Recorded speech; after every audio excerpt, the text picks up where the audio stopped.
Welcome, everybody, back to Botch Bros.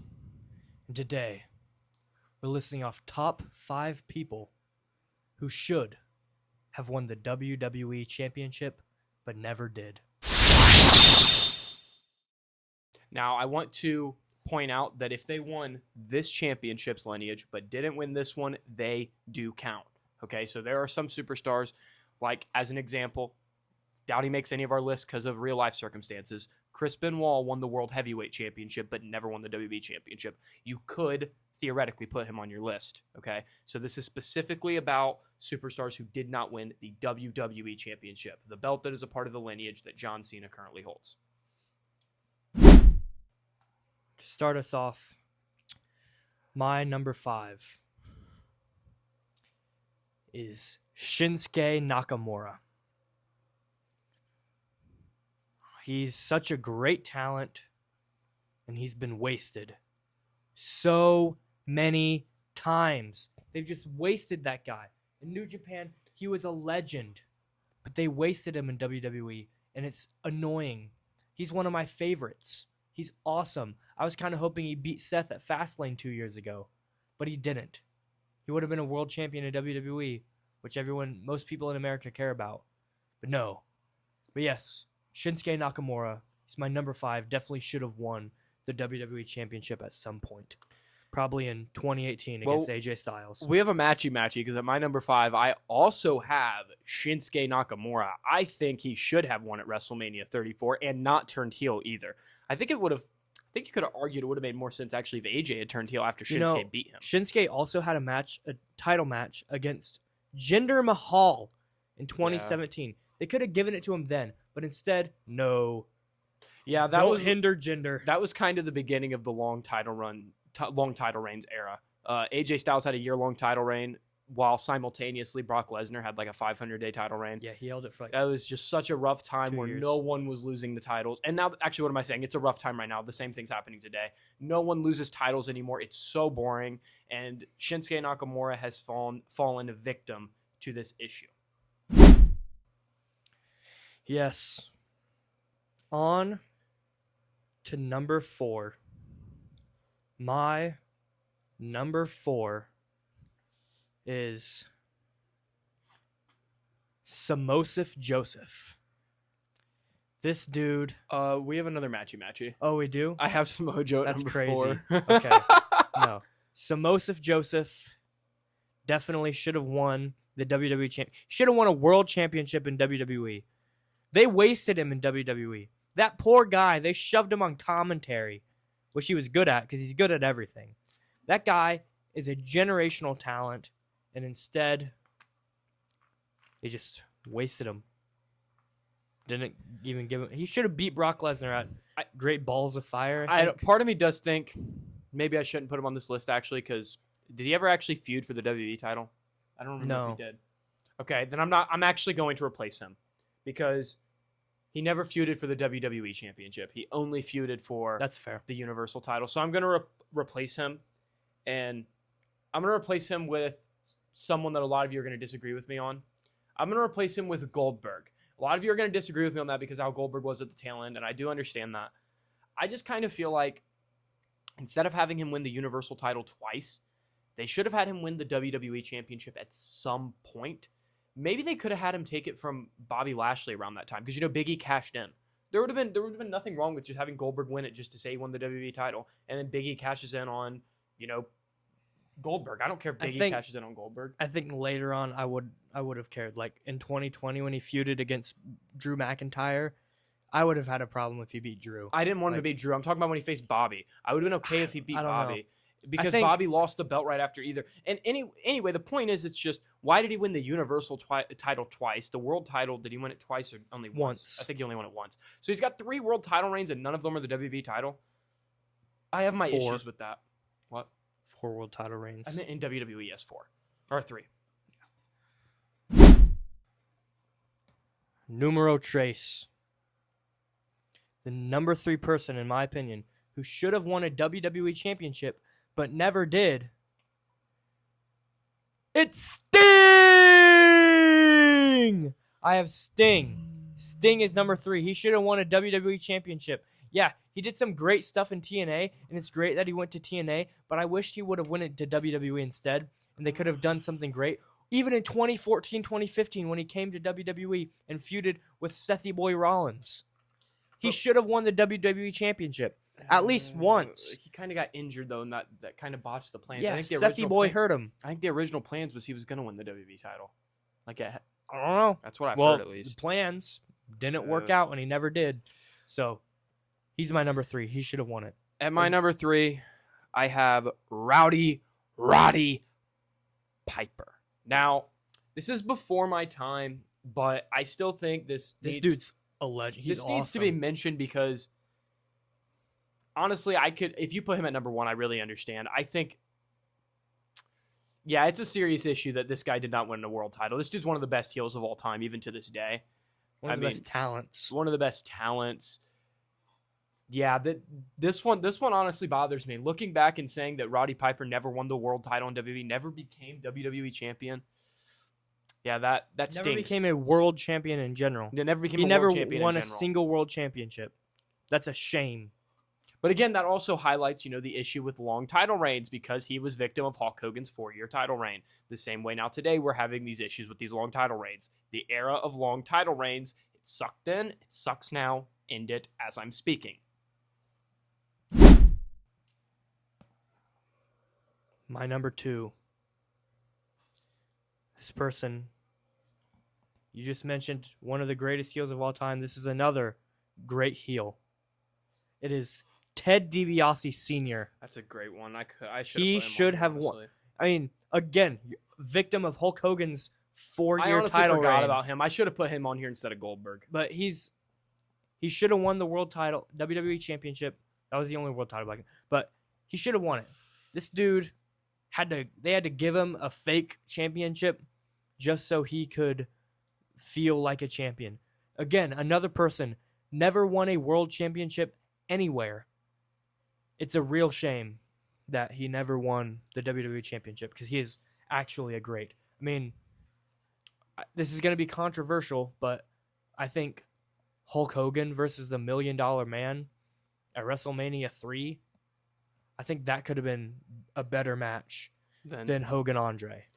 I would disagree with that only because Hogan picking up Andre is going to go down as one of the best Yeah, moments. it's a in great wrestling moment, history but to the this match day. sucked. I guess you're right. I guess I'm using my own logic against me because I didn't like the moment. A lot of people love the Cena heel turn moment, but I think you like the moment. You'll even admit, though, the heel turn's one of the worst of all time because of how it's delivered. Yes. So I guess you're saying the overall match, not just the moment. The overall match was bad. Yes. Okay, I will say you convinced me otherwise on that. They should have done Hogan versus the $1 Million Man. That would have been better. That would have been a much better match. Okay. What's your number 2? Think? Yes, number 2. At my number 2, I'm going back and forth between 2 people. One of these people I'm going back and forth with, I will say, did win a world title at some point. It just wasn't the WWE. And I know that annoys people having someone like that on the list. But I'm not going to go with that person. I'm going to put that person at 1. That's a spoiler or a hint at who that is. At my number 2, I have Shelton Benjamin. That's Shelton really good. Benjamin, even if it wasn't this title, the fact he never won any world title really bothers me. It really bugs me. Shelton Benjamin This dude is epic, I mean, dude. Like, he's one of the greatest. We got the OVW class of 2002, John Cena, Batista, Randy Orton, Shelton Benjamin, Brock Lesnar. But who's always looked over? It was always Shelton who was looked over. I think part of that's because he did have, I will say this, he had less charisma than Cena, Batista, and Randy, okay? He had more charisma than Brock, at least until Brock turned into Cowboy Brock. Ain't no stopping me now. He had more charisma than Brock, for sure. The problem was Brock was just so larger than life, and Brock was just such a good performer. I guess they were like, okay, well, this dude's, this size and can do a shooting star press. That's at least enough for us to look over his lack of charisma. Like with Shelton, we can't look over it. And I have issue with that. I don't think his lack of charisma was that severe. In fact, I think people are gonna get mad at me. Actually, no. This is a fact. Prior to him becoming the tribal chief, Roman Reigns had nowhere near the charisma Shelton Benjamin had for most of his career. Facts. There's no excuse for Shelton never winning a world title, especially because that was a time where we were seeing titles actually change hands. It wasn't like today where title reigns are all long. The only long title reign of the Ruthless Aggression era was Cena's 380-day reign. Yeah. So, And Triple H's reign. you know how many Money in the Bank reigns. How many Money in the Bank matches Shelton Benjamin was in? Hmm. I don't know. A lot.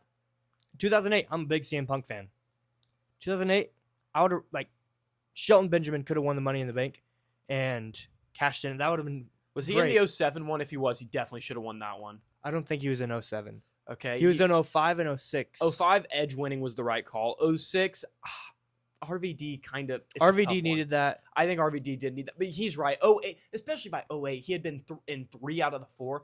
3 out of the 4 WrestleManias. At least 3 out of the 4. I really don't know if he might have been in 07 as well. But you're going to tell me he was in, at the very least, he was in 3 out of the last 4 WrestleManias. He sacrificed himself to be in a ladder match, and you don't give him any of them? Yeah. And horrible. Yeah. And by the way, he was in, I don't know if he was in WrestleMania 25's ladder match. He was. Okay, that's really bad then, because I know for a fact he was in WrestleMania 26. 25 is where he did that big old thing. That's where he almost died. That's right. So he was in all of them. All of them that have been at WrestleMania, he was in all of them except for probably 23. I don't think he was in 26. He was in 26. I remember that for a fact. Okay. Well, yeah. Yeah. We got off on a whole nother thing. Okay, no. Topic, the point, no, it actually is still on topic, because the point is, and this one we could rant about forever. Shelton Benjamin, he should have won a world title. Oh gosh, I just pulled a great collie and put my belt upside down.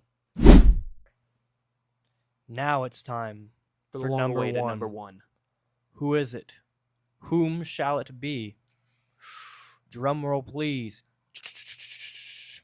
You've already said it. It's Rowdy Roddy Piper. Fair enough. Duh. Come on. Better than Hogan. Better than Macho Man.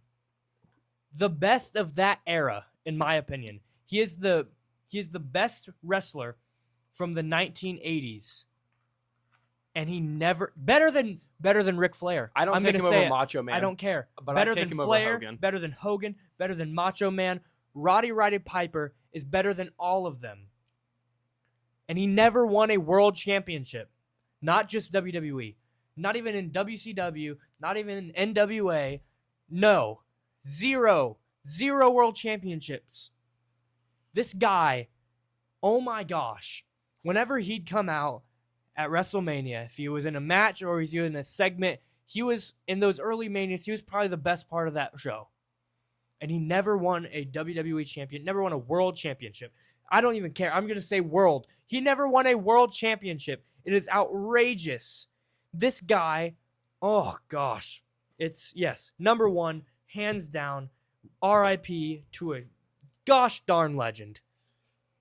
I 100% agree. If you have him at number 1, I can't argue with that. I had him at number 3. I respect if you have him higher. At my number 1, it's going to anger people because it's not going to anger people because people will agree, but it's going to anger people in the sense that they're going to say, well, he won a world title. He won a world title, but his one world title reign wasn't good. It was limited because of injury, actually. It had a great moment. Arguably the greatest cash-in of all time, so I think that already tells you who it is. But this person never won the WWE Championship. After you give him that Survivor Series moment against the Authority in 2014, you don't have him win the Rumble, you have Roman win the Rumble. Are you kidding me? It's Dolph freaking Ziggler. Dolphy Boy Ziggles. Dolph Ziggler, first of all, this is another controversial thing, was such a good babyface. As good as he was as a heel, one of the best babyfaces of that time. I mean, he got an insane pop whenever he cashed in. And you give him that Survivor Series moment at 2014, it's him. He's the last one on Team Cena versus Team Authority. It's him versus, I remember all 3 of them. I watched this live at the age of 8, almost 9 in 2014. I was almost 9 years old. The last 3 was Luke Harper, Kane, and Seth Rollins. And Ziggler pulls out one of the greatest miracles. Exactly why I like that version of Survivor Series better than War Games, because I like eliminations. I think they're getting rid of War Games. They need to. War Games sucks. Sorry, War Games is terrible. It wouldn't be bad if there was eliminations, but there's not. So, back to the topic though. Sting comes out that night. Ziggler gets one of the greatest moments of that entire year. I would say outside of Seth's heel turn, probably the best moment of that year. And they don't reward him. Even if he wasn't going to win at WrestleMania 31, why didn't you just give him the Rumble win? Have Brock face Ziggler. Ziggler pulls out, one of the greatest underdog matches. And even if he doesn't win, Seth still gets the heist of the century. It sets up Ziggler getting the world title eventually. Dolph Ziggler should have won the WWE Championship when he was white hot in 2014, 2015 after Survivor Series. That's really fair. Yeah. And that's my number 1. I'll leave it at that. Yeah. So, who do you think should have won the WWE Championship? Put them down in the comments below because we need engagement. Also, feel free to tell us how stupid we are because we need engagement. Thank you for watching. Botch Bros out. I'm here to show the world I'm here.